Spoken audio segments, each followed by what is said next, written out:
BD news, खबरों में सबसे तेज। 5 मई 2026 मध्य प्रदेश के मुख्यमंत्री डॉक्टर मोहन यादव की अध्यक्षता में मंत्रिपरिषद की बैठक मंत्रालय में वंदे मातरम गान के साथ प्रारंभ हुई। मंत्रिपरिषद में लिए गए निर्णयों की जानकारी मध्य प्रदेश के सूक्ष्म लघु एवं मध्यम उद्यम मंत्री चैतन्य काश्यप ने पत्रकारों को बताते हुए कहा कि प्रदेश के सर्वांगीण विकास और जन कल्याण के लिए 38,555 करोड़ रुपए की वित्तीय स्वीकृतियां प्रदान की गई हैं। कैबिनेट ने बुनियादी ढांचे को सशक्त बनाने के लिए सड़क निर्माण, ग्रामीण मार्ग उन्नयन और शासकीय आवासों के अनुरक्षण हेतु 32,405 करोड़ रुपए स्वीकृत किए। कृषि क्षेत्र में आत्मनिर्भरता की दिशा में दलहनों में आत्मनिर्भरता मिशन को 2,442 करोड़ रुपए के साथ मंजूरी दी गई, जिससे उत्पादन, बीज गुणवत्ता और प्रसंस्करण को बढ़ावा मिलेगा। महिला एवं बाल विकास के अंतर्गत 2,412 करोड़ रुपए से 1,500 नए आंगनबाड़ी केंद्रों का निर्माण और मिशन वात्सल्य का सुदृढ़ संचालन सुनिश्चित होगा। वहीं आईटी एवं इलेक्ट्रॉनिक्स सेक्टर को 1,295 करोड़ रुपए की स्वीकृति देकर निवेश और रोजगार के नए अवसर सृजित किए जाएंगे। इसके साथ ही व्यापारियों के हित में राज्य व्यापारी कल्याण बोर्ड के गठन का ऐतिहासिक निर्णय लिया गया, जो समस्याओं के त्वरित समाधान और सरकार व्यापारी संवाद का सशक्त मंच बनेगा। ये निर्णय प्रदेश में समावेशी विकास और आर्थिक मजबूती की दिशा में मील का पत्थर साबित होगा। आज की कैबिनेट संपन्न हुई। सर्वप्रथम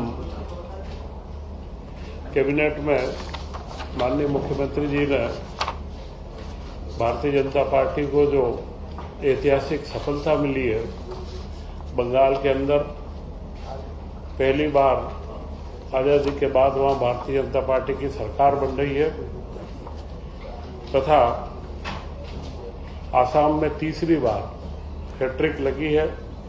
उसी के साथ में पुडुचेरी में दूसरी बार की सरकार व केरल में 3 सीटों पर विजय प्राप्त हुई है। यह भी पहली बार विजय प्राप्त हुई है। इसके लिए माननीय मुख्यमंत्री जी ने प्रधानमंत्री नरेंद्र मोदी जी के प्रति विशेष धन्यवाद, शुभकामनाएं व ऐसा नेतृत्व हमें लगातार मिलता रहे, इसकी अपेक्षाएं रखी। और उसी के साथ पूरे मंत्रिमंडल ने झालमुड़ी, क्योंकि इस चुनाव के अंदर यह एक स्थानीय उत्पाद है जिसे राष्ट्रीय ब्रांड की एक स्थान प्राप्त हुआ, और झालमुड़ी आज सब लोगों ने खाई। और मुझे लगता है कि जैसे जैसे झालमुड़ी की बात आ रही है, सब लोगों को उसकी क्या है कि देखना है। तो मैं ऐसा मानता हूं कि झालमुड़ी हमारे मध्य प्रदेश का भी यह एक मुख्य खाद्य पदार्थ है। जिस तरीके से हम सेव परमल, हमारे रतलाम की सेव व परमल मिला के खाते हैं, ये उसी का एक स्वरूप है। तो यह जो परमल है, चाहे महाराष्ट्र में भेलपूरी हो या झालपूड़ी हो, ये सारी चीजें हमारी राष्ट्रीय एकता का भी प्रदर्शन करती है। और प्रधानमंत्री जी ने इसे बड़े अच्छे तरीके से पूरे देश के अंदर फैलाया है।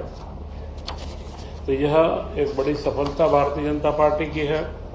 इसी के साथ मध्य प्रदेश में मुख्यमंत्री जी ने बताया कि गेहूं उपार्जन का कार्य बड़ी त्वरित गति से व सफलतापूर्वक चल रहा है। अभी तक 41 लाख 100 लाख मीट्रिक टन हमको उपार्जन करना है। उसमें से 41 लाख मीट्रिक टन हम उपार्जन कर चुके हैं और उसका 6,520 करोड़ रुपए का भुगतान भी किसानों को किया जा चुका है। टोटल 14,70,000 किसानों का बुकिंग हुआ है। उसमें से 7,77,000 कृषक, मतलब करीब करीब 50% से ज्यादा कृषकों का माल लिया जा चुका है। बड़े एवं मध्यम किसान करीब करीब 6 लाख हैं। इन सबका माल भी लगातार लिया जा रहा है और उसके लिए उचित गोडाउनों की व्यवस्था का भी इस महीने निर्देश जारी कर दिया है कि इनके लिए तत्काल वर्षा काल के पहले ही गोडाउन की उपलब्धता सुनिश्चित हो जाए। तो यह जो 40 रुपये प्रति क्विंटल अतिरिक्त बोनस राज्य सरकार की ओर से दिया गया है और करीब करीब 20 लाख से ज्यादा टन अतिरिक्त उपार्जन इस बार होगा। तो यह एक किसानों के हित का बहुत बड़ा कार्य मध्य प्रदेश के अंदर बड़ी सफलता के साथ में संचालित किया जा रहा है। मुख्यमंत्री जी ने बताया कि उनके द्वारा जो वैदिक काल गणना की घड़ी जो उनके बंगले के बाहर में स्थापित है, वह एक वैदिक काल गणना की घड़ी प्रधानमंत्री नरेंद्र मोदी जी को भेंट की गई थी और उसका प्रधानमंत्री जी ने काशी विश्वनाथ के मंदिर में स्थापना करवाई है। और उन्होंने कहा कि यह घड़ी काशी विश्वनाथ में स्थापित होने से, क्योंकि हमारे देवी अहिल्याबाई के द्वारा काशी विश्वनाथ मंदिर का जीर्णोद्धार किया गया था और वैदिक काल गणना का इसका जो प्रारंभ हुआ है वह भी हमारे यहाँ उज्जैन से हुआ है, तो यह घड़ी वहाँ पर एक ऐतिहासिक रूप से पूरी दुनिया के जो पर्यटक आते हैं उनके सामने एक मापदंड स्थापित करेगी। तो यह एक महत्वपूर्ण काल गणना की घड़ी जब भी आप लोगों को भी लगे तो काशी विश्वनाथ के मंदिर में यह घड़ी स्थापित है, इसके बारे में चर्चा का विषय बने तो यह एक हमारे मध्य प्रदेश और मालवा का एक महत्वपूर्ण जो सौगात है दुनिया को, उससे पूरी दुनिया समझ में आएगी। इसी के साथ